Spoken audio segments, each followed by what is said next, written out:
Danielzinho, tem um personagem que eu sempre quis falar aqui no canal. E um personagem fantástico, né? Eu adoro, gente. É maravilhoso demais. Hoje vamos comentar Dylan Dog. Dylan Dog foi o primeiro quadrinho de terror feito pela Bonelli. E Bonelli é algo que a gente também deveria falar mais, porque a gente adora, né? E lê bastante coisa, né? Sai bastante coisa no Brasil e tudo mais, né? A gente vai... Acho que agora esse ano vai engrenar, a gente vai começar a comentar mais Bonelli. Assim Até espero. porque a Mitos está republicando algumas coisas, trazendo em outros formatos, né? Tá bem acessível agora. Vai voltar Martin Mystery. E a Bonelli tem uma tradição tão grande, tão bonita no Brasil, mas tem muita tradição que vem desde a época da VEC, da Record. Sempre lançaram muita coisa, a Globo publicou e a Mitos já, sei lá, desde os anos 90 tem a custódia desses personagens. E o principal personagem é o Tex, né? Que, porra, é uma instituição dos quadrinhos mundial. Então acho justo a gente voltar a falar de Bonelli e falar bem. Mas hoje o programa, gente, é sobre o Dylan Dog, porque a Mitos está lançando esse aqui, ó. Horror Paradise. Muito legal. Surpreendente, né? O Ale leu o gibi e falou: Danielzinho, lê esse gibi que aí você vai curtir, depois a gente grava alguma coisa se você gostar. Eu terminei e falei: porra, muito da hora, bicho. A gente Muito tem da que hora. gravar. O Dylan Dog, ele, como você disse, é o primeiro terror da Bonelli. E aqui ele faz uma grande homenagem ao cinema de terror. Sim. É muito, muito legal. Como é um gibi inspirado pelo terror, muitas vezes ele não fica claro nas suas referências, né? Aí eles escancaram e falam de tudo, assim. Escancaram totalmente. Ó, gente, um panorama sobre o Dylan Dog, ele foi criado em 1986 pelo Tiziano Slavi. Chegou aqui no Brasil em 91 pela editora Record, que a gente mencionou. Ela publicou uma revista mensal, que vinha saindo em ordem cronológica, né? Ordem cronológica, mas só durou 11 edições. 11 edições, era bonitona, você só encontra em sebo, não tem jeito. A Record também publicou um crossover entre o Dylan Dog e o Martin Mystery, numa edição especial, e um encadenadão grandão que é o Incubus, que é muito, muito bom. Muito bom, difícil de encontrar e um formato já inusitado para Bonelli, né? É, exatamente. Depois disso, a Record parou de publicar, saiu uma minissérie da Conrad. Na verdade, a da Conrad é uma... Eles basearam uma coleção que saiu pela Dark Horse lá fora, tanto é que tem capas do Mike Mignola. Capas espetaculares. A ideia da Dark Horse era com essa coleção aí, que eram números aleatórios de Dylan Dog, só que eram histórias de ponta, as melhores já produzidas, para apresentar isso daí nos Estados Unidos. Mercado americano. E aí coloca as capas do Mignola para ser um atrativo a mais. Aí a Conrad publicou isso daqui em 6 edições. Exato. E depois o personagem foi para Mitos, que publicou 40 volumes do Dylan Dog. E aí não foi cronológico, foi um negócio meio doido da Mitos, tipo a edição 1 da Sim. Mitos publica Dylan Dog 100 e depois vem uma loucura assim, totalmente... Publica o 28, publica o 50. Na verdade, eu acho que a proposta deles era escolher as melhores histórias. O problema é que Dylan Dog tem certa cronologia, né? E então, às vezes, uma história fazia menção a eventos que não tinham sido mostrados Na aqui. maioria das vezes são histórias fechadas, mas tem isso, né? Tem casos que se repetem, situações, personagens, aí ficava meio doidão. Mas se você ler tudo da Record, da Mitos e a que saiu da Conrad, você vai ter um panorama bem completo assim, do que é o Dylan Dog e você tem quase tudo publicado até a edição 50 e pouco nessa bagunça aí. Aí depois agora saiu a Lawrence, que publicou já 3 edições. A terceira eu não consigo achar em lugar nenhum. Trouxe a primeira e a segunda aqui. E aí eles publicaram num formato um pouquinho maior, que é o que a Mitos costuma publicar, com um papel cartonado bom de capa, né? Cartonada, bem legal. Uma gramatura boa de papel também. São duas histórias bem bacanas que também padecem desse problema, porque elas fazem menção a eventos passados, principalmente a do volume 1, mas você consegue entender perfeitamente. A tradução delas é do Júlio Schneider, um grande especialista de Bonelli do Brasil, que trabalha com a Mitos há um tempão, né? Então a equipe continua sendo a mesma. E como você disse, o terceiro é difícil de encontrar, tanto que eu não tenho. Difícil, e dizem que é uma das obras-primas de Dylan Dog, né? Sério? Saiu em 2009, é Mater Morb, eu acho o nome, se eu não me engano, e dizem que é espetacular. E eu não consigo encontrar isso, não sei se esgotou muito rápido, porque a Lawrence tem pelo que eu sei, tem uma tiragem pequena. Bem assim, pequena, né? Não tem um alcance nacional de banca muito grande. Então eles vendem lá pelo Mercado Livre e tal, mas eu não consegui comprar a terceira ainda. Eu acho que a Mitos percebeu que a Lawrence fez um certo barulho e achou um formato interessante para publicar o Dylan Dog aqui. Tanto é que essa edição da Mitos é igualzinha à da Lawrence. Idêntica, até a página de abertura, tudo. Mesmo padrão de capa, a capa da Lawrence é um pouquinho até melhor, um pouquinho mais grossa, mas o papel é o mesmo, muito parecido assim. Sim. Tradução do Júlio também. E me disseram, não sei se vai ser isso, me disseram que está programado 4 edições nesse formato. Né? Acho que a segunda já está apontando, já divulgaram a capa na internet, não tenho certeza. Parece que vai vir uma graphic novel bonitona dele. Vem, capa dura, já anunciaram. Que é linda, né? linda de morrer, colorida, espetacular essa graphic novel aí. O ponto negativo, o único ponto negativo dessa edição da Mitos é que a da Lawrence custa R$16, a da Mitos custa R$26. É um meio esquisito pelo mesmo padrão de formato de publicação, né? Vamos lá, vamos para a história agora que é o que a gente veio falar. O Dylan Dog, pessoal, ele é um ex-agente da Scotland Yard, né? Então ele tem todo um background policial de investigação, que ele resolve pedir demissão, sair da corporação e trabalhar como detetive particular. Só que o lance dele é que ele só resolve casos sobrenaturais. Esse é o recorte dele. Ele é quase um Sherlock Holmes sobrenatural. É muito... Ele se passa em Londres, inclusive, né? É muito bacana. E aí, a primeira sacada que eu gosto do personagem é o... Lógico, tem o contexto dele e tem o assistente dele. O Groucho. Que é impagável, que é o Groucho Marx, obviamente. E tem algumas histórias do Dylan Dog que ele até fala que ele é o Groucho Marx, o comediante de verdade. Ele fala, não, mas eu sou. E você olha os desenhos, você sempre tentam fazer bem parecido. E ele é mordaz pra caramba, cínico, faz piadas. Não existe um balão do Groucho que não tem uma piada, um trocadilho, alguma sacanagem, né? E ele tem a mania de falar assim, ele faz o trocadilho e depois, no balão seguinte, ele fala, depois eu explico. É sempre isso, é muito legal, muito legal. A dinâmica dos dois é ótima mesmo, é uma das melhores duplas, assim, dos quadrinhos, né? A gente podia fazer um programa um dia sobre duas duplas, né? E como o Sherlock Holmes lá tem o Watson, o Dylan Dog tem o Groucho.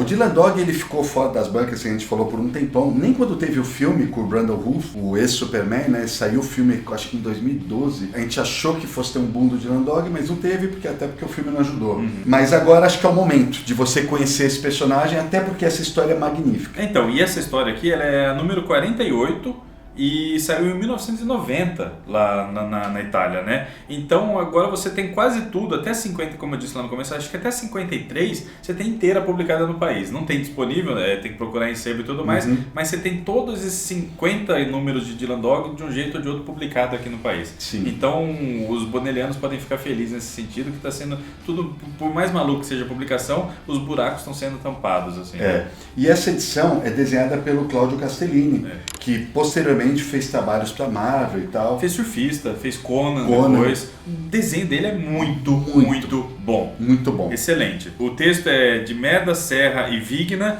e a história já é muito legal porque o Dylan Dog ele acorda numa situação completamente bizarra, que ele não sabe nem como, nem onde, nem por que ele está ali, né? Completamente perdido, assim como você, leitor.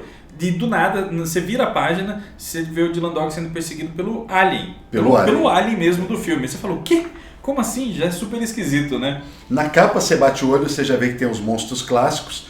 Tem o lobisomem, tem a múmia, tem o monstro da lagoa, aí tem um alien e um Hellraiser. Você falou, o quê? Como assim? O que está acontecendo aqui? E é bastante bacana porque o Dylan Dog, uma mulher procura ele, né, para tentar... A Vanessa. Para tentar contratar os serviços dele. E a princípio ele não quer, porque ele acha que o caso que ela propõe para ele não tem nada de sobrenatural. O que está acontecendo? Pessoas da indústria cinematográfica relacionadas ao horror estão sendo mortas. Até então, 3 produtores morreram. De formas bizarras. Esse terceiro era o marido da Vanessa, que vai procurar o Dylan Dog. E as mortes, elas têm contornos que se assemelham a filmes de terror. Tanto é que o terceiro, o marido da Vanessa, ele é morto pelo Fred Krueger. Aí você fala, o quê? Né? Como assim? Como assim? Ela conta isso pro Dylan Dog, o Dylan Dog fala, isso não me cheira nada sobrenatural, deve ser um serial killer maluco por filme de terror, eu não tô interessado no caso. Só que aí ela usa das artimanhas dela e acaba convencendo que o caso é interessante pro Dylan, né? Artimanhas bem explícitas, diga-se de passagem. Ela é totalmente sensual, Vanessa, né? Ela é lindíssima, é femme fatale total. Femme fatale. Sim, cabe dizer que tem um quê no ar, né, nas HQs. Tem sim. Tem alguns roteiristas que percebem isso e usam bem. Né? E aí, de alguma forma, que a gente não vai dizer como, o Dylan Dog ele resolve entrar no caso, só que quando ele entra no caso, cai nessa maluquice que o Daniel falou. Ele é perseguido pelo Alien, não só pelo Alien. Tem o Rambo que participa da história, gente. O Rambo. E o Rambo tem um lance que vira... não dá pra ficar falando, né? Não dá, porque qualquer coisa que a gente falar a partir daqui estraga. Mas é isso, tem um monte de homenagem ao cinema. Além dos personagens que aparecem ali encenando e convivendo com o Dylan Dog, com os personagens, tem várias referências a nome de filme. Vários dos diálogos são referências, né? Vários diálogos. A frases clássicas, a filmes clássicos do terror. Por exemplo, tá tudo ligado a um diretor em particular. E esse diretor chama Alfred Hotchkiss. Que é uma referência clara ao Hitchcock. E esse diretor, eles falam que ele foi o diretor que trouxe os filmes splatter muito antes do surgimento como a gente conhece nos dias de hoje, né? Então ele existe antes de Roger Corman, ele fez antes do The Wizard of Gore. Ele é o cara que lançou o splatter. E aí o sonho dele era levar o terror além. E ele queria fazer terror mesmo. E ele começa a ficar... Tem uma hora do gibi que é muito interessante quando ele discute o que o horror virou e o que o terror pode virar, assim, né? E ele fala assim, agora tá virando tudo uma chacota, tudo é pastelão. Paródia, pastelão. O Romero teve a pachorra de jogar uma torta na cara de um zumbi. Tem uma discussão assim do que é o terror, né? Que é muito interessante. Que chegou um momento que o terror se perdeu. Né? Principalmente se a gente pensar o momento que essa HQ foi feita. Né? Não teve uma recuperação na época dela, não teve a recuperação do terror que nós vemos hoje em dia, esse movimento de tentar fazer filmes mais assustadores, mais sérios, menos baseados em efeito especial, essas coisas. Essa HQ foi feita antes disso. O que deixa também, como ela está nos anos 90, o que deixa também as referências ainda mais explícitas, né? Hellraiser, o bicho estava pegando lá na época. A presença do Rambo e de outras coisas também. E aí tem vários nomes de filmes que são um pouquinho modificados. Né? Para quem conhece de cinema, é um prato cheio. É divertidíssimo. Toda hora eu pegava, puta, olha que sacada boa, olha que inteligente. Às vezes até gag visual, quanto diálogo. É referência pra tudo quanto é lado. Deve ter dado um trabalho desgraçado pro Júlio Schneider pesquisar tudo isso daí. Na tradução tem alguma outra coisa ainda que acabou se perdendo de nome, assim. Mas, deve ter dado um trabalhão. E com isso, a HQ é super hábil, porque você cai nesse mistério e tudo mais, e vai tudo sendo revelado e acaba sendo um plano bem diabólico de um vilão, até meio clichê assim, mas combina muito com a proposta da história. E ele consegue incluir algumas discussões. Além da discussão do cinema de terror, eles colocam tipo... Tem uma hora que um detetive da polícia fala assim... mas filme de terror influencia a molecada a ser violenta, influencia crime. O Dylan Dog fala, não acredito em nada disso. Eu não concordo que filmes ou música ou o que quer que seja influencia criminalidade. Isso influencia algumas pessoas subjetivas que poderiam ser influenciadas por qualquer coisa. Que é uma puta de uma discussão interessante pra caramba, né?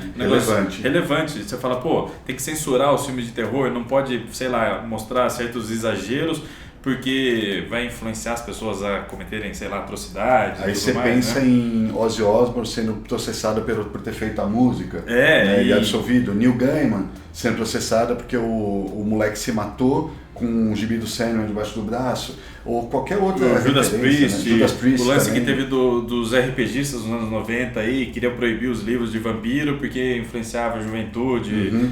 Sei lá, esse monte de abobrinha que acontece, né? Não vamos longe, né? Recentemente um grupo de youtubers foi preso aí tentando reencenar a Casa de Papel aqui no Brasil, né? Então, foi o filme que fez isso ou o cara tá batendo mal das bolas? A culpa não é da arte, não é da mídia, né? Então, o Dylan Dog sempre traz um conteúdo bastante interessante. Eu li quase tudo que sai aqui no Brasil e eu gosto de tudo. É um personagem muito bacana. E Bonelli, de modo geral, é um quadrinho acima da média.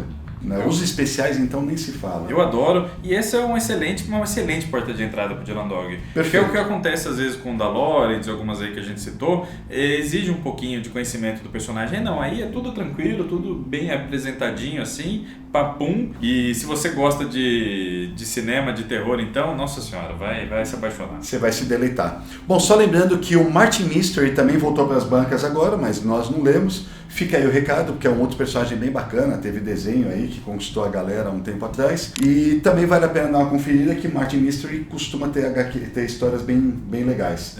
Vamos ficando por aqui, né, Neuzinho? Vamos, é isso aí. Semana que vem a gente volta comentando mais algum quadrinho aí. Se você gostou desse vídeo, deixe seu joinha, inscreva-se no canal e espalhe ele pelo mundo. Tchau.